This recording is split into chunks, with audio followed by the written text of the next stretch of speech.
आणि आता बातम्या पाहूयात सविस्तर। शिंदे गटामध्ये सहभागी झालेल्या रामदास कदम यांनी शिवसेनेचे पक्षप्रमुख उद्धव ठाकरे यांच्यावर जोरदार हल्लाबोल चढवलाय। बाळासाहेबांचा मुलगा म्हणून लोकांना किती वर्ष ब्लॅकमेल करणार?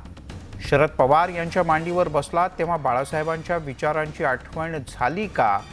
असा बिनतोड आणि अतिशय घाणाघाती सवाल माजी पर्यावरण मंत्री आणि सेनेचे नेते रामदास कदम यांनी उपस्थित केलाय। उद्धव ठाकरे यांच्या महाराष्ट्र दौऱ्यानंतर आपणही राज्यात दौरा करू आणि जनतेला नेमकी वस्तुस्थिती सांगू असंही त्यांनी म्हटलं। आधी शिवसेनेत उरले तेवढे आमदार सांभाळा असं खोचकपणे सांगायलाही रामदास कदम विसरले नाही। रामदास भाईंचा ठाकरेंवर हल्लाबोल। काँग्रेसची आघाडीवरून सेनेवर टीका। गणेशोत्सवात सेना शिंदे गटात शिमगा। एकीकडे राज्यात गणेशोत्सवाची धामधूम सुरू असताना दुसरीकडे राजकीय शिमगा सुरू असल्याचं चित्र पाहायला मिळतंय। माजी मंत्री रामदास कदम यांनी पुन्हा एकदा शिवसेना पक्षप्रमुख उद्धव ठाकरेंवर हल्लाबोल केलाय। सेनेतील बंडानंतर बंडखोर शिंदे गटावर शिवसेनेकडून टीका केली जाते। शिवसेना प्रमुखांच्या मुलाला सत्तेतून खाली खेचल्याचा आरोप उद्धव ठाकरेंनी केला, त्यावर आता शिंदे गटानं पलटवार केलाय। उद्धव ठाकरेंनी बाळासाहेबांच्या विचारांशी प्रतारणा केल्याची टीका रामदास कदमांनी केली आहे। फक्त बाळासाहेबांचा मुलगा बाळासाहेबांचा मुलगा बाळासाहेबांचा मुलगा म्हणून लोकांना ब्लॅकमेल तुम्ही किती वर्ष करणार आहात? मग बाळासाहेबांच्या विचाराशी आपण सुसंगत होतात का? बाळासाहेबांच्या विचार काँग्रेस आणि राष्ट्रवादीच्या विरोधामध्ये होते। मग शरद पवारांच्या जाऊन मांडीवर बसला तेव्हा बाळासाहेबांची आठवण तुम्हाला झाली का? का विसर पडला तुम्हाला? शिवसेनेतील बंडखोरीनंतर युवासेना प्रमुख आदित्य ठाकरेंनी राजकीय दौरा सुरू केला।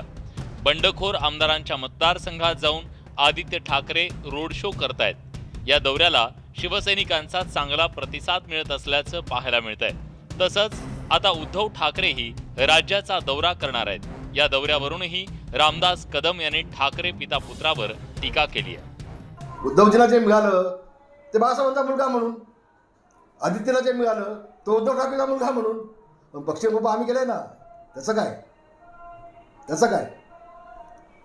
म्हणून आता तुम्ही महाराष्ट्रामध्ये फिरताय। अरे पण काय झालं तुम्ही 8 वर्षामध्ये?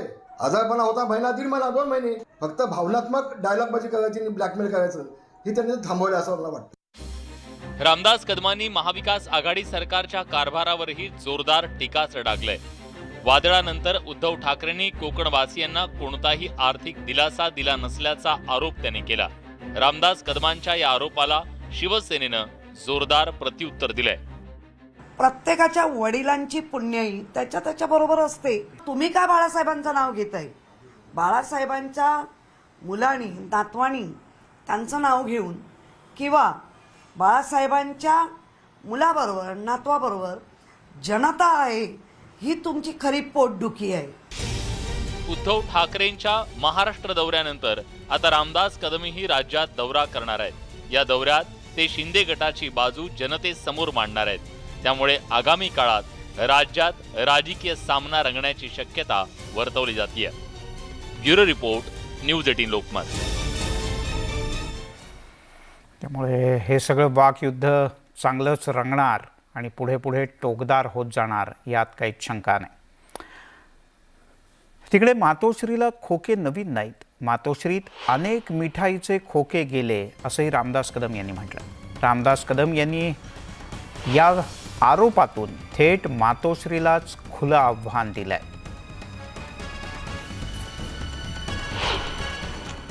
खोके खोके खोके तुम्ही म्हणताय, मातोश्रीमध्ये किती मिठाईचे खोके गेले आम्हाला माहिती आहे ना, आम्हाला तोंडपुड्या लावू नका ना। म्हणून म्हटलं जिसको कमला होती है उसको दुनिया पिली दिखती है। एक बोट जेव्हा समोरच्याला दाखवतो तेव्हा शिल्लक असलेली 4 बोटं आपल्याला असतात, त्याचं भान ठेवा। आणि मातोश्रीत किती खोके गेले, तरी किती मिठाई खाल्ली, त्याला डायबिटीस होतच नाही हो, अजिबात नाही डायबिटीस होत, बिलकुल नाही। सवय झाली आहे ती, अंगवळणी पडलेलं आहे। आणि त्यांनी इथे बोट दाखवा आणि खोक्यांची भाषा करावी यासारखं मोठं आश्चर्य कुठलं नाही। तिकडे शिंदे फडणवीस मंत्रिमंडळाच्या दुसऱ्या विस्ताराला लवकरच नवा मुहूर्त मिळण्याची शक्यता आहे. सप्टेंबरमध्ये होणार म्हणून बोललं जात असतानाच आता दिवाळीपूर्वी विस्तार होणार असं सूत्रांकडून मिळालेल्या माहितीनुसार कळतंय.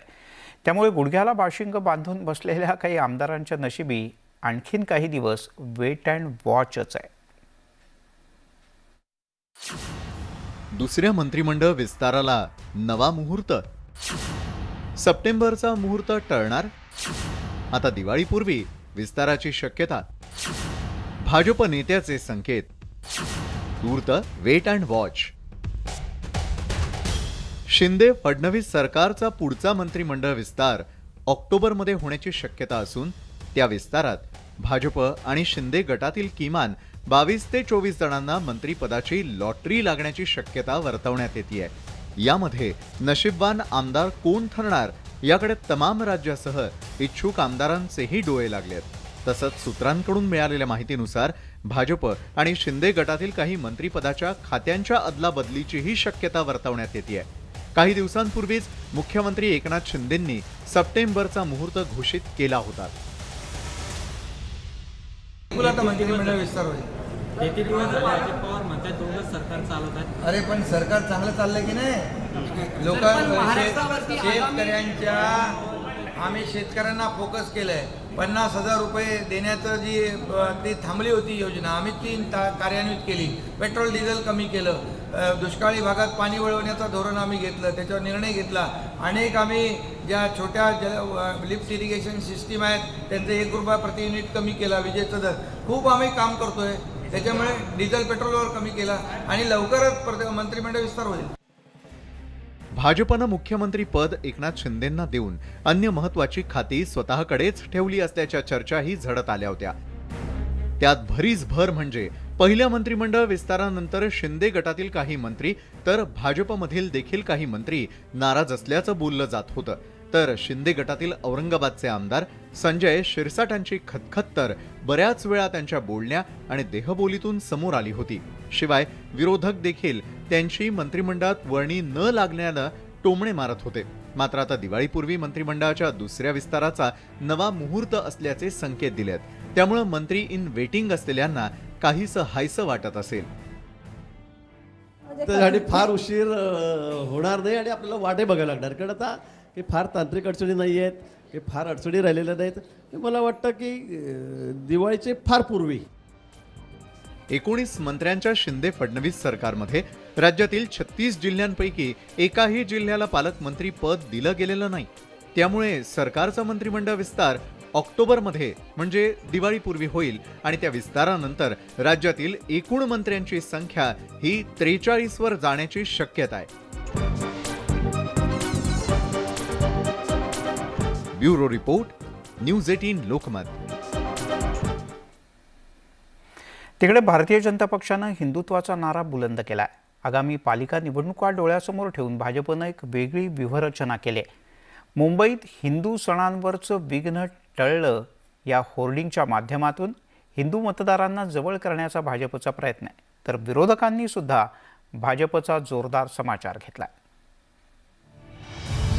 भाजपचा निवडणुकीचा श्री गणेशा. गणेशोत्सवात भाजपचे होर्डिंग्ज. दहीहंडीनंतर गणेशोत्सवात बीएमसीचं तोरण.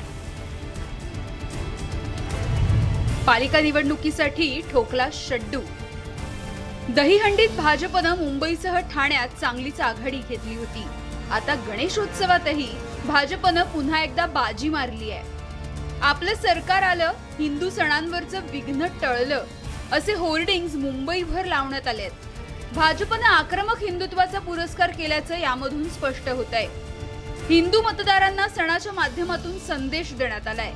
तर दुसरीकडे गणेशोत्सवात आघाडीवर असणारी शिवसेना राज्यातल्या सत्तांतरानंतर बॅकफूटवर गेल्याचं दिसतंय. मात्र भाजपनं अधिक आक्रमक भूमिका घेतली आहे. कारण मुंबईत भाजपचाच महापौर विराजमान करायचा यासाठी जोरदार प्रयत्न सुरू आहेत. यावेळेला महापालिकेमध्ये भारतीय जनता पक्षाचा महापौर आणायचा आहे आणि तो 100% येईल. शिवसेनेनं भाजपच्या होर्डिंगचा चांगलाच समाचार घेतलाय. तर भाजप स्वतःची पाठ स्वतःच थोपटून घेतं असा टोला काँग्रेसनं लगावला. हे जेव्हा बॅनर फडकले गेले तेव्हा लोकांच्या प्रतिक्रिया मी ऐकले, म्हणजे उगाचाच सांगायचं म्हणणं नाही. 2 वर्षाचा कोविड काळ हा सगळ्यांनी अनुभवलाय आणि तरी असं लिहित असतील तर ते खऱ्या अर्थाने अधिक सिंपत्ती उलट उद्धवजींना मिळते आणि हास्यास्पद आपण होत आहे. खरं तर हास्यास्पद स्वतःचेच फोटो लावून स्वतःचा प्रचार करणारं भाजप इव्हेंटबाज याचा प्रत्यय आज मुंबई शहरामध्ये आपल्याला हे सगळे बॅनर पाहिल्यानंतर पाहायला मिळते आहे. जनतेचं सरकार आलेले हे फोटो ते स्वतःच लावतात आहे आणि त्याच्यामुळे स्वतःची पाठ स्वतः ठुपटून घेण्याचा प्रत्यय भाजप प्रणित ईडी सरकारचा येतो आहे आणि ते त्यांचं दुर्भाग्य आहे. मुंबईतल्या मोक्याच्या जागांवर होर्डिंग्ज लावण्यात आले आहेत. बेस्ट बसेसवर सुद्धा जाहिराती लावण्यात आल्या आहेत. एकंदरीतच लवकरच मुंबई महापालिकेची निवडणूक जाहीर होण्याची शक्यता आहे आणि त्यासाठी भाजपनं चांगलीच तयारी केल्याचं स्पष्ट होत आहे. आता गणपती बाप्पा कोणाला विजयी करणार हे येत्या निकालानंतर स्पष्ट होईल. Bureau report, news 18 Lokmat. आमदार शहाजीबापू पाटील यांच्या सांगोला मतदारसंघात शिवसेना आणि युवा सेनेनं आंदोलनाचा धडाका उडवून दिलाय. सध्या शहरातले काही बॅनर सगळ्यांचं लक्ष वेधून घेतात. आमदार शहाजीबापू पाटील यांनीही आक्रमक भूमिका घेतली आहे. त्यामुळे इथेही राजकीय संघर्ष संपुष्टात येण्याची चिन्ह नाहीत. संत्रा आमदार मुर्दाबाद, संत्रा आमदार मुर्दाबाद.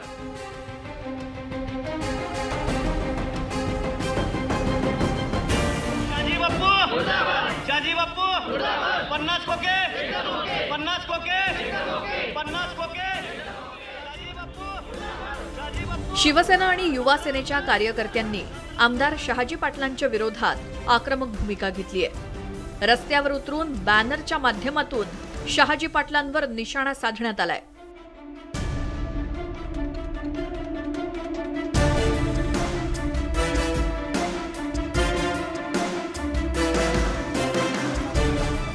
पन्नास खोक्यांचा संदर्भ देत शहाजी पाटलांना खिजवण्याचा प्रयत्न करण्यात आलाय. संत्रा आमदार आणि जॉनी लिव्हर असं शहाजी पाटलांना संबोधण्यात आलंय. शहाजी पाटलांच्या दौऱ्याची करमणूक दौरा अशी देखील खिल्ली उडवण्यात आली आहे. तुमच्या सांगोल्यामध्ये रस्त्याची परिस्थिती काय आहे, मतदारसंघातली काय परिस्थिती आहे हे थोडं बघा. आणि तुमच्यासारख्या अशा लोकांना जर मंत्रिपद दिलं तर हे महाराष्ट्राची काय परिस्थिती होईल. महाराष्ट्र हा देश धडेल लागेल. एक मी युवा सेनेच्या वतीनं एक शिंदे सरकारला एक विनंती करतो की तुम्ही मंत्रिपद देताना एक व्यवस्थित आमदारांना मंत्रिपद द्या आणि तुमच्या एक आमदारांना शहाजीबापू असतील ह्या शहाजीबापूला थोडं एक समज द्या की थोडं बोलताना थोडं तुम्ही व्यवस्थित बोला. शिवसेना आणि युवा सेनेच्या आंदोलनावर आमदार शहाजी पाटील यांनी तिखट प्रतिक्रिया दिली. मला बांधकाम करण्याचा प्रयत्न चालू आहे आणि याचं सूत्र सगळी मुंबईतून हालत आहेत याची मला जाणीव आहे. परंतु अशा या गोष्टीकडे मी लक्ष देणार नाही. माझ्याविषयी नाहक अशी यांनी बदनामी करू नये. अशा बदनामीमुळं माझ्या राजकारणावर कुठलाही परिणाम होणार नाही. आमदार शहाजी पाटील यांनी शिंदे गटात जाण्याची भूमिका घेतल्यानंतर सोलापूर जिल्ह्यातील राजकीय वातावरण तापायला लागलंय.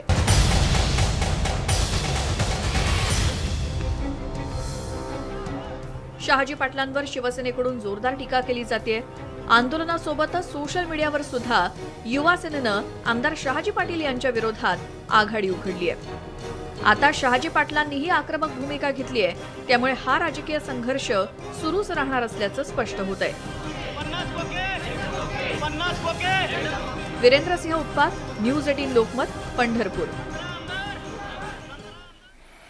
तिकडे पुणे महानगरपालिकेचं क्षेत्र खूप मोठं आहे आणि त्यामुळे महानगरपालिकेचे किमान 2 भाग तरी करावे अशा प्रकारची आवश्यकता असल्याचं उच्च आणि तंत्रशिक्षण मंत्री चंद्रकांत पाटील यांनी म्हटलं आहे.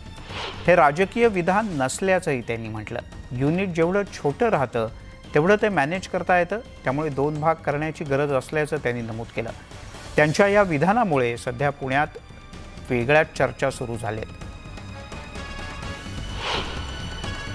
पुणे महानगरपालिकेचे आता किमान 2 भाग करण्याची आवश्यकता आहे. मी हे राजकीय भाषण करत नाही. शेवटी युनिट जेवढं छोटं होईल तेवढं ते मॅनेजेबल होतं. आज बघा जी राज्य लहान आहेत, म्हणजे मी पुन्हा एकदा महाराष्ट्राच्या 2 आणि 3 राज्यांचा काही विषय मांडायला इथे आलो नाही, पुन्हा तो ती बातमी व्हायची. तिकडे काँग्रेस पक्षाच्या राष्ट्रीय अध्यक्षपदासाठी महाराष्ट्रातल्या नेत्यांच्या नावावर जोरदार चर्चा सुरू आहे असं कळतं. आणि ही नावं आहेत सुशीलकुमार शिंदे, नाना पटोले आणि मुकुल वासनिक. या नावांच्या संदर्भात सोनिया गांधी यांनी सहकाऱ्यांशी चर्चा केल्याचं सूत्रांचं म्हणणं आहे. सुशीलकुमार शिंदे आणि मुकुल वासनिक हे सोनिया गांधी यांचे अतिशय निकटवर्तीय मानले जातात, तर नाना पटोले हे राहुल गांधी यांचे विश्वासू आहेत.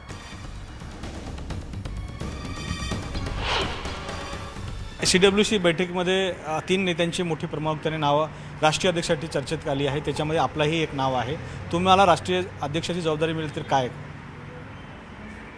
मला एक बघा हे मला अजून त्या लेवलला मी महाराष्ट्रातच काम करण्यामध्ये आनंदित आहोत. त्याच्यामुळे ही जी काही अफवा असेल मी त्या अफवेला काही मान्य करत नाही आणि त्याच्यामुळे मी त्याच्यावर कुठली चर्चा करणार. राहुल गांधी यांच्या जवळचे असल्यामुळे तुमच्या नावाची फार मोठ्या प्रमाणात चर्चा आहे. दुसरीकडे सुशीलकुमार शिंदे आणि मुकुल वासनिक यांचंही नाव आहे, परंतु राहुल गांधी यांची तुमची फार जवळीक असल्यामुळे तुमचा नंबर त्या ठिकाणी लागू शकतो.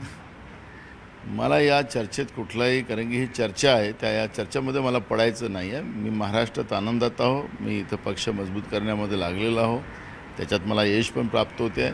त्याच्यामुळे या सगळे अफवा जी, कारण की या अफवा ज्या आहेत की आता मी दुसरेच नावं काल 2 दिवसापासून ऐकत होतो, त्यामुळे ही मीडिया बातम्या आहेत. त्यामुळे याच्याबद्दलच्या काय म्हणतो कुकल्पित ज्या बातम्या असतात त्याच्यावर विश्वास ठेवायचा कुठलाही कारण नाही. शेवटचा प्रश्न, अध्यक्ष कोण होणार, अशोक गहलोत की राहुल गांधी? आमचं सगळ्यांचं मत आहे की राहुलजींनी राष्ट्रीय अध्यक्ष व्हावं, हे आमचं सगळ्यांचं मत आहे. त्याप्रमाणे व्हावं. व्हिडिओ जर्नलिस्ट प्रवीण सह विनोद राठोड, न्यूज 18 लोकमत, मुंबई. वळूयात पुढच्या काही बातम्यांच्याकडे. राज ठाकरे यांची आज घेतलेली भेट ही केवळ सदिच्छा भेट होती. गणपतीचं दर्शन होतं. यामध्ये कोणतीही राजकीय चर्चा झाली नाही असं मुख्यमंत्री एकनाथ शिंदे यांनी म्हटलंय. एकनाथ शिंदे यांनी मनसेचे अध्यक्ष राज ठाकरे यांच्या घरी जाऊन त्यांची भेट घेतली, गणपतीचं दर्शन घेतलं. या दोन्ही नेत्यांमध्ये सुमारे पाऊण तास गप्पा झाल्याची माहिती मिळते. या भेटीदरम्यान अनेक जुन्या आठवणींना उजाळा देण्यात आला. आनंद दिघे साहेबांच्या आठवणीसुद्धा या चर्चेच्या वेळी निघाल्याचं एकनाथ शिंदे यांनी म्हटलं. राज ठाकरे यांचेही आनंद दिघे यांच्यासोबतचे अतिशय चांगले संबंध होते. शेवटी आम्ही सगळेजण बाळासाहेबांच्या मार्गदर्शनाखाली काम करत होतो असं त्यांनी म्हटलंय.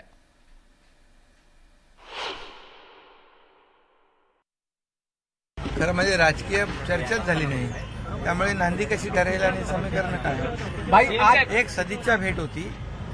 मी त्यांचं ऑपरेशन जेव्हा झालं त्याच वेळेस येणार होतो, परंतु आज गणपतीचा योगायोग देखील आहे आणि त्यांचा देखील मला वाटतं आजच विसर्जन आहे. गणपती 1.5 दिवसाचा गणपती आहे, त्यामुळे आज मी आलो.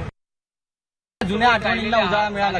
बिलकुल दिघे साहेबांच्या आठवणी देखील चर्चेमधून निघाल्या आणि जुन्या आठवणींना देखील उजाळा मिळालेला आहे. शेवटी आम्ही सगळेजण बाळासाहेबांच्या मार्गदर्शनाखाली सानिध्यामध्ये सगळ्यांनीच काम केलेलं आहे. त्यावेळेस देखील राजसाहेबांनी देखील बाळासाहेबांच्या मार्गदर्शनाखाली महाराष्ट्रामध्ये काम केलं. येणार आहेत मुंबईत, आपण त्यांची भेट घेणार आहात का? हां, आता ते देशाचे गृहमंत्री आहेत आणि शिवसेना भाजप युती आहे. आपल्याला माहिती आहे सरकारच्या पाठीमागे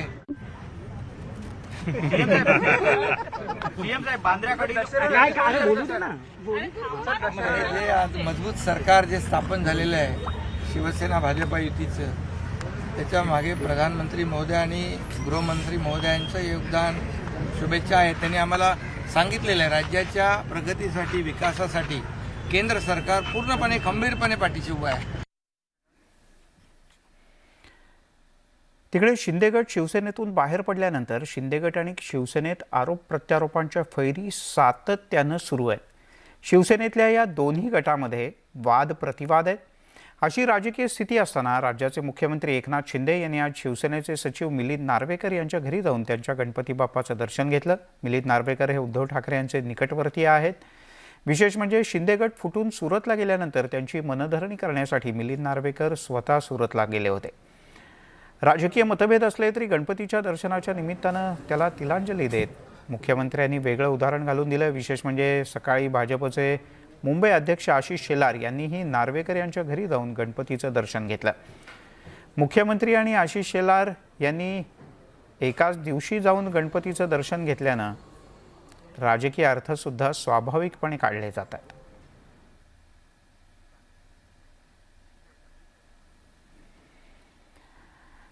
चर्चा तर होणारच ना. तिकडे सरकारी अधिकाऱ्यांचं डोकं ठिकाणावर आहे का असं म्हणायची वेळ आली आणि याला निमित्त ठरलंय रत्नागिरी जिल्ह्यातल्या राजापूरचे BDO.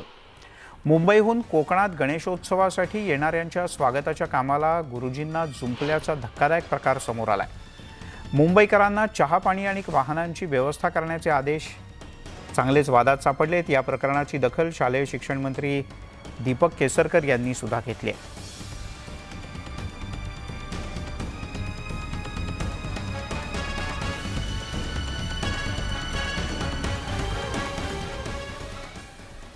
तिकडे मराठा आरक्षण प्रकरणी आज औरंगाबादमध्ये एक पत्रकार परिषद पार पडली. यावेळेला मराठा क्रांती मोर्चानं सरकारला एक थेट इशारा दिलाय. येत्या 15 दिवसात सरकारनं आरक्षणाची भूमिका मांडली नाही तर आगळ्या वेगळ्या पद्धतीनं आंदोलनाला सुरुवात करू असा इशारा मराठा क्रांती मोर्चाच्या समन्वयक असलेल्या विनोद पाटील यांनी दिला आहे. उलट सरकारच्या सोयीचं काम आम्ही आज या ठिकाणी केलं असं स्पष्ट जर बोलायचं. प्रश्न त्यांना कळलेले आहेत, त्यांची उत्तरं देखील आम्ही त्यांना देतोय. मग 15 दिवस पण फार मोठा कालावधी आहे, तर 15 दिवसाच्या आत त्यांनी करावं. मी परत स्पष्ट करतो की आता आम्हाला स्वतःवर केसेस घालून घेण्याची हौस नाही. राज्याने रस्त्यावरचे आंदोलन बघितले, राज्याने कोर्टाचे आंदोलन बघितले, पण एक आगळ्या वेगळ्या प्रकारे आमच्या मागण्या मान्य झाल्या नाही तर आम्ही निश्चित वेगळ्या पद्धतीचं आंदोलन करू असं आम्ही आज जबाबदारीपूर्वक या ठिकाणी सांगतो. राज्य सरकारला हेच सांगितलंय की मागच्या आयोगाचा इतिहास बघता आणि निवडणुकीच्या तारखा बघता, कारण राज्यकर्त्यांना खुर्च्या टिकवायच्या असतात आणि विरोधी पक्षाला खुर्चीवर यायचं असतं. त्याच्यामुळे लोकसभेला 17 महिने, विधानसभेला 19-20 महिने, एवढ्यामध्ये आरक्षण तुम्ही कशा पद्धतीने देणार, कशातून देणार. आता राज्यामध्ये ओबीसी आरक्षणाबाबत चर्चा आहे. आम्ही जबाबदारी सांगतो आम्ही ओबीसीच आहे. 1 मराठा लाख मराठा, विदर्भातला मराठा ओबीसी, खानदेशातला मराठा ओबीसी, मराठवाड्यातला मराठा ओबीसी नाही. त्याच्यामुळे 1 मराठा लाख मराठा, फक्त काही नोंदी राहिलेल्या आहे. नव्यानं तुम्ही प्रक्रिया सुरू करणार का आणि मराठा समाजाचा अभ्यास किती दिवसात तुम्ही कंप्लीट करून घेणार. ओबीसी मध्ये जरी मराठा समाज सरसकट टाकायचा तर त्याला एक रिपोर्ट अहवाल लागतो. तो अहवाल तुम्ही किती दिवसात टाइम टेबलमध्ये करणार. याचाच अर्थ जर रिव्ह्यू मध्ये होणार नाही तर मराठा समाजाला ओबीसी मध्ये अहवाल सकारात्मक आला तर टाकावाच लागेल. त्यामुळे आमची स्पष्ट मागणी आहे, एक रिव्ह्यूचा निर्णय किती दिवसात घेता. जर रिव्ह्यूचा निर्णय तुमच्याकडून होत नसेल तर स्वतःहून कोर्टाला सांगा. हे आमच्याकडून आता शक्य नाही. समाजाला सांगा, आमच्याकडून शक्य नाही. तिकडे कुख्यात डॉन दाऊद इब्राहिम कासकर भोवती NIAनं फास आवळायला सुरुवात केली. दाऊदच्या D कंपनीनं अंमली पदार्थांची तस्करी आणि दहशतवाद्यांना मोठ्या प्रमाणात आर्थिक मदत केल्याचे पुरावे NIAच्या हाती लागलेत. या पार्श्वभूमीवर आता NIAनं दाऊद आणि त्याच्या साथीदारांची माहिती देणाऱ्यांना बक्षीस जाहीर केलंय. D company NIAच्या टार्गेटवर. दाऊदवर 25 लाखांचं बक्षीस. डॉन दाऊद भोवती फास आवळला.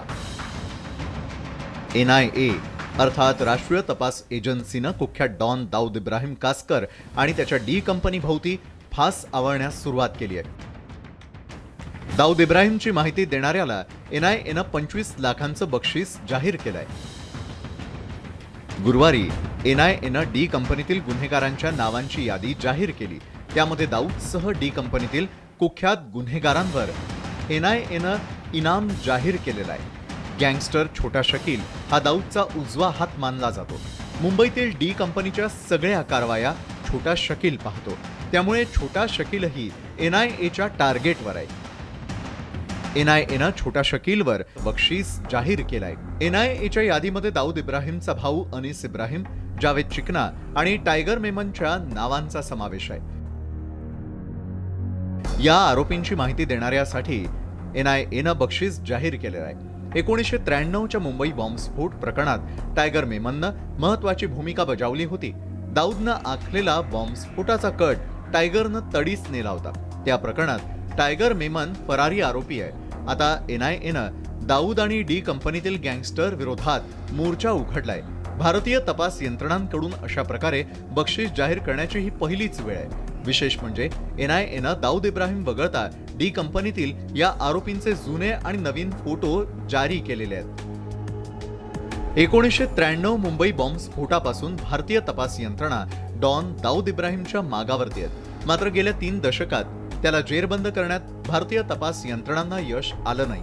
खरं तर दाऊद इब्राहिम पाकिस्तानात दडून बसला असून पाकिस्तानची गुप्तचर यंत्रणा ISIचं त्याला सुरक्षा कवच आहे. त्यामुळे त्याची माहिती मिळवण्यामध्ये तपास यंत्रणांना अडचणींचा सामना करावा लागतोय. पण आता NIAनं डी कंपनीची पाळंमुळं खणून काढण्यासाठी प्रयत्न सुरू केले आहेत. ड्रग्ज आणि दहशतवाद्यांना आर्थिक मदत प्रकरणी डी कंपनीचा सहभाग असल्याचे पुरावे NIAच्या हाती लागले आहेत. ISIच्या मदतीनं दाऊदनं दहशतवादाचं एक मॉड्यूल तयार केल्याचा NIAला संशय आहे. तसंच त्यानं पाकिस्तानातील काही दहशतवादी संघटनांना आर्थिक रसद पुरवल्याची माहिती तपास यंत्रणांच्या हाती लागली आहे. त्यामुळेच दाऊद आणि डी कंपनी NIAच्या टार्गेटवरती आलेली आहे. आता NIAनं दाऊद विरोधात मोर्चा उघडल्यामुळे डी कंपनीचे धाबे दणाणले आहेत. Bureau report, news 18 Lokmat. आपण पाहताय न्यूज 18 लोकमत.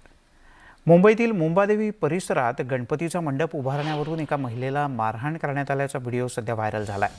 मारहाण करणारी व्यक्ती ही मनसेचा उपविभाग प्रमुख असून त्याचं नाव विनोद अर्गिले असल्याची माहिती मिळते. या प्रकरणी महिलेनं पोलिसात तक्रार दाखल केली.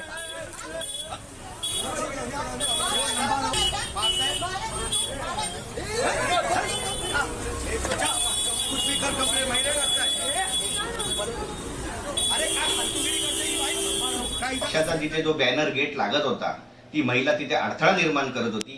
ही महिला बेकायदेशीर फेरीवाले तिथे बसवते की 7 ते 8 व त्यांचे ती महिन्याला काही पैसे घेते. परंतु या प्रकार घडण्यामागे तिने येऊन तिकडचा जो वासा होता लाकडाचा, तो वासा तिने ढकलण्याचा प्रयत्न केला. जर तो वासा पडला असता तर अनेक लोक तिथे जखमी झाले असते. त्यामुळे प्रसंगावधान राखून विनोद अर्गिले यांच्याकडून अनावधानाने हा प्रकार घडलेला आहे. तरी आम्ही कुठचंही याचं समर्थन करीत नाही आहोत.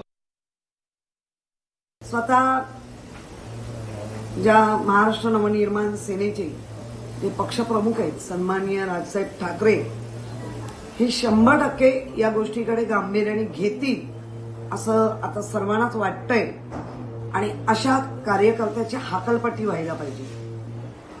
कारण एक ज्या वेळेला अशा गोष्टी घडतात तेव्हा इतरांनाही मग ते स्फुरण चढतं. आणि नुसत्याच महिला नाही तर त्या सिनियर सिटीजन आहे.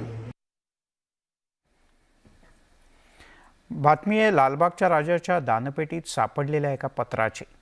लालबागच्या राजाच्या दानपेटीत पैशांच्या सोबत एक पत्रही सापडलं. हे पत्र आहे मुलगी गमावलेल्या एका आईचं. दर्शन रांगेत उभं राहिलेल्या मुलीचा सुरक्षा रक्षकानं अपमान केल्यानं त्या मुलीनं आत्महत्या केल्याचा दावा या पत्रात करण्यात आला. दर्शन रांगेमध्ये बसण्याची व्यवस्था हवी असं साकडं घेऊन त्यावेळी ही मुलगी गेली होती. पण दर्शन रांगेतली प्रतीक्षा आणि सुरक्षा रक्षकांनी केलेल्या अपमानामुळे त्या आर्किटेक्ट मुलीनं आत्महत्या केली.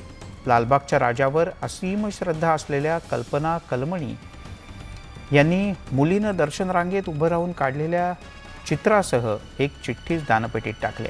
ही चिठ्ठी आता सोशल मीडियात चांगलीच व्हायरल झाली.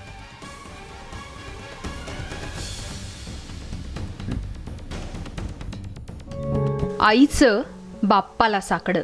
कोरोना संकटानंतर आता लालबागचा राजा येतोय. पण त्याच्या दर्शनाची आस असलेली माझी मुलगी आज आता ह्या जगात नाही. 2019ला लालबागच्या राजाच्या नवसाच्या रांगेत मी आणि माझी मुलगी 8 तास उभे होतो.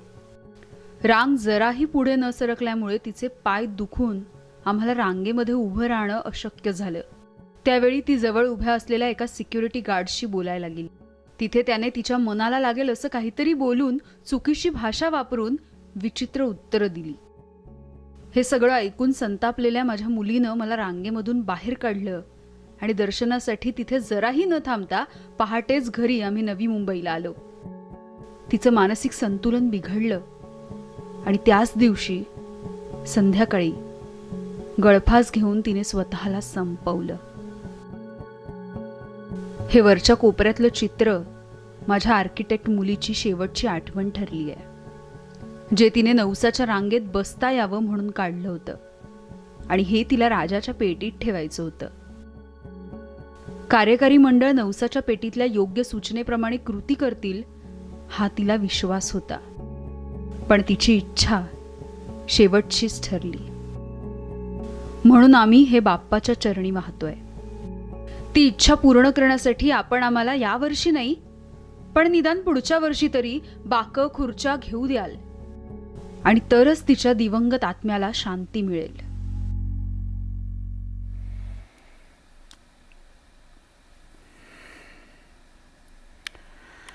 वळूयात पुढच्या बातमीकडे. लालबागच्या राजाला भाविकांनी अर्पण केलेल्या सोन्या चांदीच्या दागिन्यांची आणि निधीची बातमी. आजपासून ती मोजदाद सुरू झाले. लालबागच्या राजा गणेशोत्सव मंडळानं बँक ऑफ महाराष्ट्र आणि महानगर बँकेच्या कर्मचाऱ्यांच्या सहाय्यानं ही मोजदाद सुरू केली. लाखोंच्या संख्येनं गणेश भक्त लालबागच्या राजाच्या दर्शनात दान अर्पण करतात. त्या सगळ्याची आता मोजदाद होणार आहे.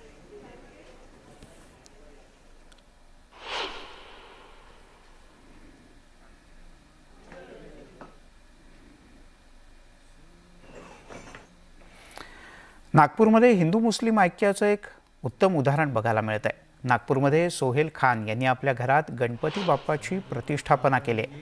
10 दिवस बाप्पा सोहेल खान यांच्या घरी विराजमान असतो. यावेळेला सोहेल खान आणि त्यांचे कुटुंबीय 5 वेळेला नित्यनेमानं नमाज पठण करतात आणि आरतीसुद्धा. घरात ज्या ठिकाणी बाप्पा विराजमान असतो त्याच ठिकाणी बाजूला नमाज पठणसुद्धा केलं जातं. त्यामुळे बाप्पाविषयीच्या भक्तीचं एक अनोखं उदाहरण सगळ्या महाराष्ट्राला पाहायला मिळत आहे.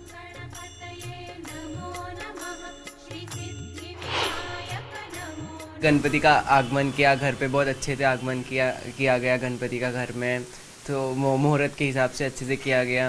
देन अभी 10 दिन की बात रही तो 10वें दिन गणपति बाबा की पूरा श्रद्धा से पूजा करेंगे हम. देन कुछ कमी नहीं होने देंगे उनके विसर्जन तक. देन अभी फिर उनको थोड़ी देर बाद नैवेद्य वगैरह लगाएंगे. देन सुबह शाम सब आरती वगैरह में आते हैं. एरिया के सभी लोग आते हैं ऑलमोस्ट. और देन बहुत मज़ा आता है, मतलब सब रहते हैं साथ में, सब एक जगह जमा होते हैं. सब बहुत अच्छा लगता है कि सब मतलब पूरे कास्ट वाले एक साथ होके गणपति बाप्पा का फेस्टिवल सेलिब्रेट कर रहे हैं. भाजपच्या नेत्या पंकजा मुंडे आज अँकरच्या भूमिकेत उतरल्या. अनेकदा बातम्यांचा विषय असणाऱ्या पंकजा मुंडे यांनीच प्रेक्षकांना बातम्या दिल्या.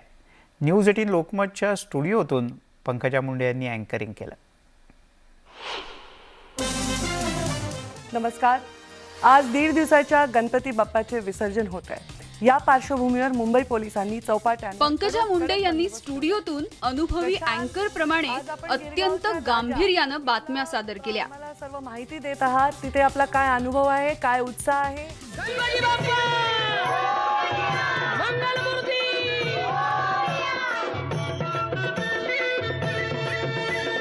सुख करता तूच दुःख हरता, अवघ्या दिनांच्या नाथा बाप्पा मोरया रे बाप्पा. सुख करता दुःख हरता, वार्ता विघ्नाची. न्यूज 18 लोकमतच्या न्यूजरूम मध्ये पंकजा मुंडे गणपती बाप्पाची आरती करण्यासाठी आल्या.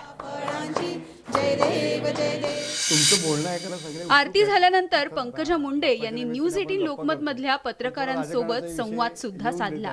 राजकीय पार्श्वभूमी असलेला महाराष्ट्र आणि इतर राज्यातलं राजकारण याच्यात काही फरक जाणवतो का? मी राज्याच्या बाहेर अनेक आधी सुद्धा म्हणजे मी यावेळी गप्पांच्या ओघात पंकजा मुंडे यांनी नुकतंच सूत्रसंचालन केल्याची माहिती दिली. अँकरिंग आवडत असेल तर आम्ही देखील तुम्हाला त्यावर न्यूज 18 लोकमतचे संपादक आशुतोष पाटील यांनी पंकजा मुंडेंना अँकरिंगची संधी मिळाली तर अँकर व्हाल का असा सवाल केला. त्याला पंकजा मुंडेंनी जाहीर होकारही दिला. आणि मग काय, न्यूजरूम मधून पंकजा मुंडे थेट स्टुडिओत पोहोचल्या. संध्याकाळी 6चं बुलेटिन त्यांनी न्यूज 18 लोकमतचे अँकर विशाल पाटील यांच्यासोबत सादर केलं. तर बाप्पा मोरया रे या विशेष सेगमेंटमध्ये मी विशाल पाटील आपल्या सगळ्यांचं स्वागत करतो. आणि खास असलेलं सरप्राईज आज तुम्हा सगळ्यांच्या नजरेसमोर आहे. आणि माझ्यासोबत आज बातम्या देणार आहेत माझ्या सहकारी. नमस्कार, मी पंकजा मुंडे. न्यूज 18 लोकमतच्या स्टुडिओतून आज आपल्याला बाप्पांच्या बातम्या देणार आहे. तर पंकजाताई, बातमीपत्रात पंकजा मुंडेंनी पहिली बातमी दिली ती गणपती बाप्पांची. आज 1.5 दिवसाच्या गणपती बाप्पाचे विसर्जन होत आहे. या पार्श्वभूमीवर मुंबई पोलिसांनी चौपाट्यांवर कडक बंदोबस्त ठेवलाय. त्याचप्रमाणे CCTVच्या माध्यमातून चौपाट्यांवर पोलिसांकडून लक्ष ठेवलं जात आहे. वाहतूक कोंडी होऊ नये यासाठी पोलिसांनी खबरदारी देखील घेतलेली आहे. 1.5 दिवसाच्या बाप्पाचं विसर्जन करायला गिरगाव चौपाटीवर मोठी गर्दी झालेली आहे. यंदा सागरी सुरक्षा अत्यंत गांभीर्याने घेतल्याचं चित्र जागोजागी पोलिसांचा मोठा बंदोबस्त दिसतोय. तर आकाशामध्ये घिरट्या घालणारं हेलिकॉप्टर देखील सुरक्षेसाठी तैनात करण्यात आलेलं आहे. यंदा सागरी सुरक्षा अत्यंत बुलेटिन मध्ये अनेकदा रिपोर्टरचं लाईव्ह सुद्धा घेतलं जातं. रिपोर्टर कडून घटना घडामोडींवरती माहिती घेतली जाते. पंकजा मुंडे यांनी रिपोर्टरना प्रश्न विचारून प्रेक्षकांना पुण्यातल्या विसर्जनाची अपडेट माहिती सुद्धा दिली. आता आपण पुण्यात थेट जाऊया. आपल्या चंद्रकांत फुंदे आपले न्यूज 18चे तिथे रिपोर्टर आहेत त्यांच्याकडे. सर चंद्रकांत, आज काय चालू आहे पुण्यामध्ये? कसा उत्साह आहे बाप्पाच्या 1.5 दिवसाच्या विसर्जनाचा? ताई, आपल्याला माहिती आहे आज 1.5 दिवसाच्या बाप्पाला भावपूर्ण निरोप दिला जातोय पुण्यामध्ये. आता मी मुठा नदी काठावरती मी आता दृश्य दाखविली. मुठा नदी काठावरची सगळे पुणेकर मोठ्या भक्तिभावाने आपल्या बाप्पाला अखेरचा निरोप देण्यासाठी आलेले. ॲज अ न्यूज अँकर पंकजा मुंडे यांनी बीड मधील एक बातमी जी धनंजय मुंडे यांच्या संदर्भात होती ती सुद्धा संयमितपणे वाचली. बीडमध्ये माजी सामाजिक न्याय मंत्री धनंजय मुंडे यांच्या संकल्पनेतून होत असलेल्या परळी येथल्या नाथ प्रतिष्ठानच्या गणपती उत्सवात नियम धाब्यावर बसवल्याचं पाहायला मिळालेलं आहे. रात्री 10 नंतर ध्वनिक्षेपक बंद करण्याचे जिल्हाधिकाऱ्यांचे आदेश पायदळी तुडवण्यात आलेले आहेत. गणपती बाप्पाच्या स्वागतालाच अतिशय चुकीच्या पद्धतीने नृत्य सादर केलं जात आहे. तुषार, मुंबईतल्या गणेशोत्सवावर पंकजा मुंडेंनी रिपोर्टर सोबत चर्चा केली. सादर करत असतात. आज मुंबई कडे गणेशोत्सवाकडे आपण कुठल्या म्हणजे काय काय आपल्याकडे माहिती आहे? आणि मला असं वाटतं की यावेळी मुंबईच्या गणेशोत्सवाकडे निव्वळ महाराष्ट्रातले नाही तर राज्याच्या बाहेरचे नाही, देशाच्या बाहेरच्या लोकांचा सुद्धा कल या गणेशोत्सवाकडे वाढत चाललेला आहे. याबद्दल आपला काय अनुभव आहे? अगदी खरे ताई, जसं आपण म्हणत होतो की लोकमान्य बाळ गणेश टिळकांनी गणपती उत्सव सुरू केला, मात्र आता तो फक्त महाराष्ट्रापुरता मर्यादित न राहता तो पूर्ण देशातच नाही तो जगापर्यंत पोहोचलेला आहे. 7 समुद्रापार गणपती उत्सव पोहोचलेला आहे. खूप खूप आभार. महाराष्ट्रातील जनता यावेळेला सर्व बुलेटिन व्यवस्थितपणे सादर केल्यानंतर पंकजा मुंडे यांनी समारोपही केला. एक बातमी देणं एवढं सोपं काम नसतं. त्याच्यामध्ये खूप सारं कोऑर्डिनेशन असतं आणि आपल्याला जगातली इत्थंभूत माहिती इथे आपलं स्वतःचं सर्व रुटीन विसरून हे सर्व मीडिया देत असतं. त्यांचे आपण खूप आभार मानले पाहिजे असं या निमित्ताने मी गणपती बाप्पाच्या या दिवशी आपल्या सर्वांना आवाहन करते आणि परत पुढच्या अशा संधीच्या प्रतीक्षेत आहे. गणपती बाप्पा मोरया, पुढच्या वर्षी लवकर या असं म्हणून आपली रजा घेते. नक्कीच पंकजाताई, न्यूज 18 लोकमतमुळे प्रेक्षकांना पंकजा मुंडेंचा नेत्या ते अँकर असा प्रवास बघता आला. Bureau report, news 18 Lokmat. बातमीपत्रामध्ये आता वेळ झालेली इथंच थांबण्याची. मात्र ताज्या घडामोडींसाठी पाहायला विसरू नका न्यूज 18 लोकमत. न्यूज 18 लोकमतच्या कार्यालयातही बाप्पा विराजमान झालाय आणि याच गणरायाची पूजा आज राज्याचे ग्रामविकास आणि वैद्यकीय शिक्षण मंत्री गिरीश महाजन यांच्या हस्ते करण्यात आली. यावेळेला गिरीश महाजन यांनी राजकीय मुद्द्यांवरही भाष्य केलं. यंदा तुमचं सरकार आहे, बाप्पाकडे काय साकडं घातलंय? नाही, 2 वर्ष कोरोनाचं संकट होतं तसं या सरकारचे संकट राज्यावर होतं असं म्हणायला काही हरकत नाही. कारण 2 वर्षामध्ये आपण बघितलं असेल तर मी 30 वर्षाले आमदार आहे. मी अनेक मुख्यमंत्री बघितले, मी सरकारही बघितलेत, पण 2-2.5 वर्षाचा हा कार्यकाळ जो झाला ना तो खरंच त्याच्याबद्दल काय बोलावं आज राजकीय विषय इथला नाही आहे. पण मुख्यमंत्री मंत्रालयाची पायरीच चढले नाही हे मला वाटतं असं पहिल्यांदा झालं आपल्या इतिहासामध्ये. देशाच्या इतिहासात झालं असेल की मुख्यमंत्री मंत्रालयाची पायरी चढत नाही, आलेच नाहीत, आमदारांना भेटत नाही, खासदारांना भेटत नाही, मंत्र्यांना सुद्धा भेट देत नाही. मला वाटतं हा प्रकार पहिल्यांदाच राज्याने बघितला. नाही असं कुठेही झालं नाही, पण त्यांचं भाषण झाल्यावर ते मान्य देवेंद्रजी माझ्याशी बोलायला त्या ठिकाणी आले, खाली वाकले म्हणून त्यांनी माझ्या अशा गुडघ्यावर हात ठेवला, माझ्या हातात हात घेतला. खरं आहे हे तर सगळ्या चॅनलने आपण दाखवलं आहे त्या ठिकाणी. पण तसे काही पाय तपासाय माझे पाय मजबूत आहेत, माझे पाय तपासण्याची वगैरे काही आवश्यकता नाही. पण तो कार्यक्रम धार्मिक होता, त्या ठिकाणी त्यांचं भाषण झाल्यावर ते आलेत माझ्याशी आणि देवेंद्रजींशी ते त्या ठिकाणी बोललेत. आता काय बोलले मी हे या ठिकाणी सांगत नाही आपल्याला, पण आमची चर्चा झाली. भाजपचा अजेंडा एकच आहे की यावेळेला महापालिकेमध्ये भारतीय जनता पक्षाचा महापौर आणायचा आहे आणि तो 100% येईल. शिंदे गट आणि आम्ही सगळे सोबतच आहोत, आम्ही कुठे वेगळे नाही आहेत. पण यावेळेला हे निश्चित आहे, कारण हे लोकांच्या मनातलंही मी सांगतो, मुंबईकरांच्या मनातलंही मी सांगतो की यावेळेला 100% महापौर हा भाजपचाच होईल. केंद्रीय पंचायती राज मंत्री कपिल पाटील यांनी न्यूज 18 लोकमतच्या बाप्पाचं दर्शन घेतलं. यावेळेला त्यांनी लाडक्या गणपतीची मनोभावे पूजा अर्चा केली.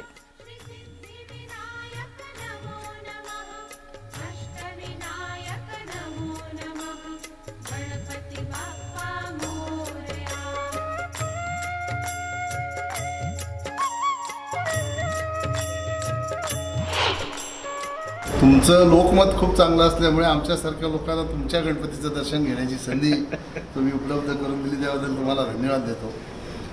खऱ्या अर्थाने कोरोनानंतर पहिल्यांदाच सगळे निर्बंध शिथिल करून एकनाथ शिंदे आणि देवेंद्र फडणवीस यांच्या नेतृत्वाखाली आलेल्या सरकारने लोकांना दहीहंडीच्याच दिवशी आता येणारे सण म्हणजे येणारे गणपती जोरात, दसरा जोरात, दिवाळी जोरात, खऱ्या अर्थाने सणांच्या वेळेला सगळे निर्बंध पाळून सण साजरे करण्याची परवानगी त्यावेळेला सुद्धा द्यायला पाहिजे होती. काय हिंदू सण हे निश्चितपणाने सगळ्या लोकांना एकत्र येऊन, आता गणपती म्हटलं की सगळं कुटुंब कसं जिथं असेल तिथून गावाला जाऊन हा सण साजरा करतो आणि त्या सणांना निर्बंध घातल्यामुळे गेल्या 2 वर्षापासून लोकांमध्ये जो निरुत्साह होता याचं परिवर्तन उत्साहामध्ये करण्याचं काम या सरकारने केलेलं आहे.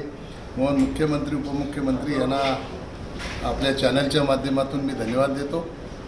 आणि तरीही जनतेला आवाहन करेन, कोरोना जरी गेलेला असला तरी अतिशय सावधतेने सगळ्या प्रकारची काळजी घेऊन हा उत्सव आपण जोमाने साजरा करावा अशा प्रकारची विनंती सर्व देशातील नागरिकांना करतो. आपण पाहताय दिवसभराच्या बातम्या. नाशिकच्या सिटी लिंकच्या चालक आणि वाहकांनी अचानक कामबंद आंदोलन केलं. यामुळे नाशिककरांना मोठ्या मनस्तापाला सामोरं जावं लागलं.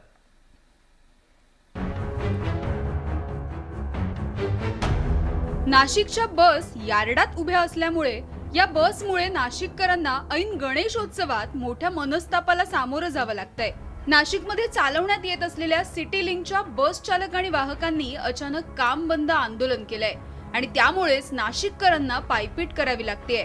वेळेवर पगार न होणं, चुकीची कारवाई होणं अशा एक ना एक अनेक समस्यांचा पाढा या बस चालक आणि वाहकांनी वाचलाय. जसं की सर तुम्हाला सांगू इच्छितो, आमची जी पगार आहे ते इन्क्रीज व्हावी थोडीफार, कारण 1 वर्षापासून काम करतोय तरी काही प्रोजेक्ट इन्क्रीज नाही झाले. सॅलरी पूर्ण आमच्या सॅलरी थकल्या होत्या, त्या सॅलरी टाइमवर करून द्याव्या. जसं की 1 तारीख फिक्स करून द्यावा 8 ते 10 मध्ये ही आमची मागणी होती.